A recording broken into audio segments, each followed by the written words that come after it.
Bismillahirrahmanirrahim. Assalamualaikum warahmatullahi wabarakatuh. Hamdan wa syukran lillah. Wassalatu wassalamu ala rasulillahi wa ala alihi wa sahbihi wa man wala. Apa kabar anak-anak yang solih dan solihah pada hari ini? Mudah-mudahan senantiasa dalam keadaan sehat walafiat dan tentunya dalam lindungan Allah Subhanahu wa taala. Wabil khusus Allah melindungi kita semua dari pengaruh wabah Covid yang melanda negeri ini. Amin ya Allah ya rabbal alamin. Dan mudah-mudahan anak-anakku yang solih dan solihah juga tetap selalu semangat dan ikhlas menuntut ilmu dalam keadaan apapun, termasuk menuntut ilmu dengan cara jarak jauh seperti ini. Amin ya Allah ya rabbal alamin. Anak-anak yang soleh dan solihah, insya Allah pada hari ini kita akan melanjutkan pembelajaran kita di kelas 5 ini dengan mengulangi kembali dari awal di bab 2 ini ya sampai akhir supaya kita mengingatkan kembali materinya, dan juga insya Allah nanti pada pertemuan-pertemuan berikutnya ketika ada ulangan harian kita sudah paham dan kita sudah bisa mengerjakan dengan baik. Tapi sebelumnya sama-sama kita berdoa dulu dengan membaca basmalah dan juga doa untuk menuntut ilmu. Dalam hitungan ketiga, 1, 2, 3. Bismillahirrahmanirrahim. Rabbi zidni ilma warzuqni fahma. Ya Allah, berikanlah aku tambahan ilmu dan berikanlah aku pemahaman. Amin. Amin ya Allah ya rabbal alamin. Baik anak-anak yang soleh dan solehah, pada hari ini kita akan mengulas saja materi dari awal ya. Silakan diperhatikan dengan baik. Ya, Ustadz kecilkan dulu. Ya, diperhatikan dengan baik tentang pelajaran yang kedua ini, yaitu tentang khitan. Nah, sebelum dibuka sama Ustadz, ya, Ustadz ingin bertanya dulu, apa itu khitan? Pengertian khitan ada dua. Pengertian pertama pengertian secara bahasa, yang kedua pengertian secara bahasa, yang kedua pengertian secara istilah ya. Pengertian secara bahasa apa khitan? Yaitu membuang. Apa yang dibuang? Nah, ini dia ya pengertian secara istilah. Khitan itu adalah membuang apa? Membuang kuluf atau kulit penutup kepala dari kemaluan laki-laki, yaitu pengertian khitan secara bahasa dan secara istilah. Kemudian sejarah khitan. Ada yang masih hafal? Kapan khitan itu disyariatkan? Disyariatkan pertama kali sejak zaman Nabi siapa? Nabi Ibrahim. Ketika Allah memerintahkan Nabi Ibrahim melakukan khitan bagi dirinya dan juga putranya. Pada umur berapa Nabi Ibrahim dikhitan? Nabi Ibrahim dikhitan pada umur 80 tahun. Sedangkan putranya Nabi Ismail pada umur berapa? Pada umur 13 tahun. Dan putranya yang satu lagi yaitu Nabi siapa? Nabi Ishak. Dikhitan pada umur berapa tahun? Pada umur 7 tahun. Baik, ya. Ini materinya ya, kita buka. Ya. Pengertian khitan secara bahasa, pengertian khitan secara istilah ya. Ingat, yang dibuang adalah kuluf. Kuluf, kulit penutup kepala atau bagian ujung dari hasyafah atau kepala kemaluan anak laki-laki. Nah, ini sejarah khitan. Dimulai pada zaman siapa? Nabi Ibrahim dan Nabi Ismail. Ya, Nabi Ibrahim dikhitan pada usia berapa? 80 tahun. Ingat ya, berapa tahun? 80 tahun. Kalau Nabi Ismail pada usia 13 tahun dan Nabi Ishak pada usia 7 tahun. Sedangkan Nabi Muhammad SAW dikhitan oleh siapa? Oleh kakeknya yang bernama siapa? Abdul Muthalib. Kemudian ini udah ya. Hukum khitan. Khitan adalah sunnah Rasulullah Shallallahu Alaihi Wasallam. Bagi orang yang tidak melaksanakannya karena benci, maka dia benci kepada Rasulullah Sallallahu Alaihi Wasallam. Dan siapa yang membenci sunnah Rasulullah, maka bukan termasuk golongan umat Rasulullah Sallallahu Alaihi Wasallam. Terus apa hukumnya khitan itu? Khitan itu ada dua hukumnya. Pertama, bagi laki-laki hukumnya adalah wajib. Sedangkan bagi seorang perempuan dia adalah sunnah. Nah, termasuk wajib bagi laki-laki yang mu'alaf atau yang baru masuk Islam. Berapapun umurnya dia. Mau 5 tahun, 10 tahun, 60 tahun, 70 tahun. Walaupun sudah kakek-kakek, kalau dia mu'alaf, kalau belum dikhitan, maka dia wajib untuk dikhitan. Kemudian, bagi seorang perempuan, dia adalah sunnah. Kemudian pelaksanaan khitan. Nah, khitan dilakukan kapan?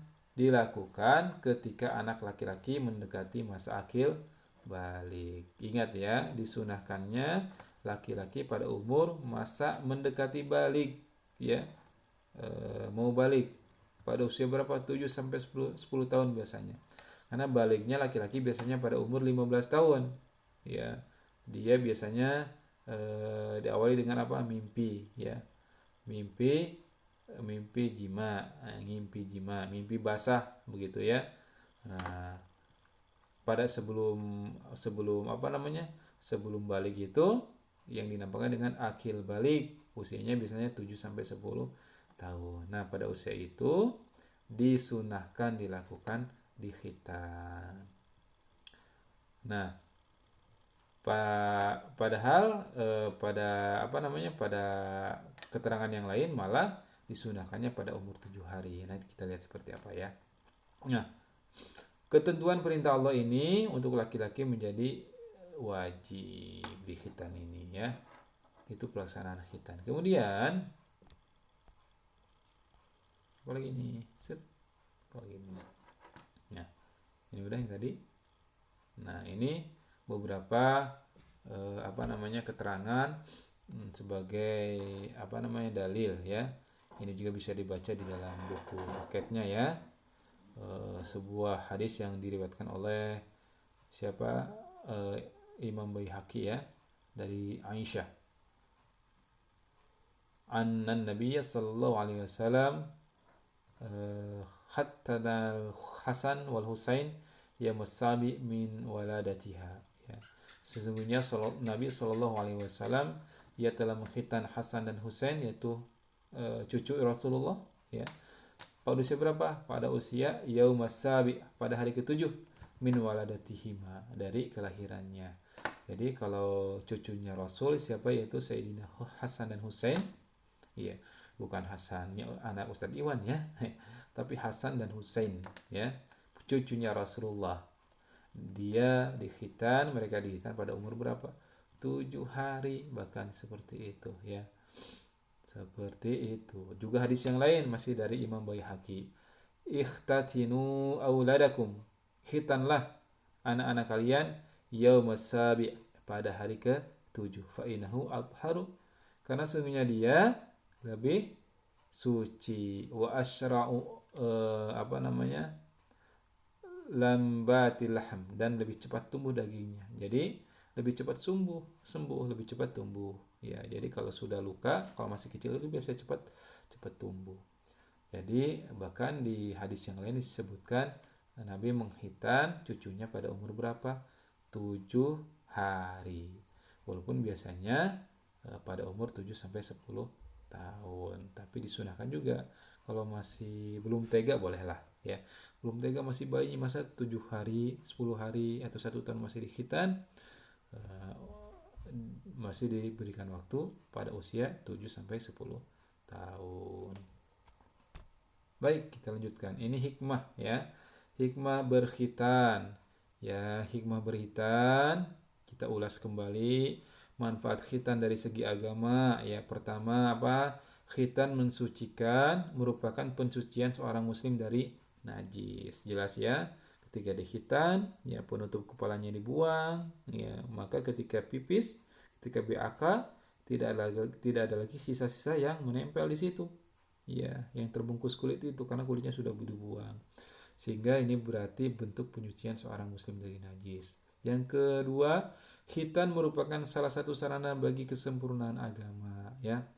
Kenapa? Karena nanti ada syarat-syarat ibadah di dalam Islam yang mengharuskan suci dari hadas besar dan hadas kecil. Nah, ketika belum dihitan, masih ada penutup, masih ada kulit, masih menempel najis-najis di situ, sehingga kemudian bisa jadi ibadahnya tidak syah. Yang ketiga, khitan memenuhi persyaratan kesucian dalam hal beribadah kepada Allah Subhanahu wa taala. Yang tadi ya.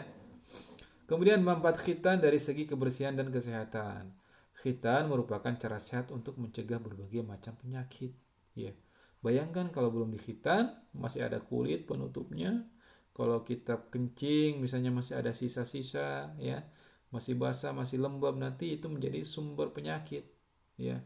Bisa jadi kuman-kuman bersarang di situ. Sehingga kalau sudah dihitan berarti itu menjadi salah satu cara kita, cara sehat untuk mencegah berbagai penyakit. Nah, yang kedua, hikmah bagi kesehatan dan kebersihan adalah hitan merupakan salah satu cara menjaga kebersihan tadi ya. Tentu kalau sudah dihitan ya, kalau kita buang air kecil maka akan lebih bersih ya, mencucinya bisa lebih bersih seperti itu. Baik anak-anak yang soleh dan solihah, itu tadi ulasan kita tentang materi hitan pada hari ini. Insyaallah nanti pada pertemuan berikutnya kita akan latihan untuk mengerjakan soal ya. Untuk hari ini Ustadz cukupkan sampai di sini. Mudah-mudahan bermanfaat dan ilmunya menjadi ilmu yang barokah. Dan jangan lupa tetap belajar, tetap mencari ilmu walaupun dalam kondisi pandemi seperti ini. Kita cukupkan sampai di sini. Kita tutup dengan hamdalah, istighfar dan doa kifaratul majlis. Alhamdulillahirabbil alamin.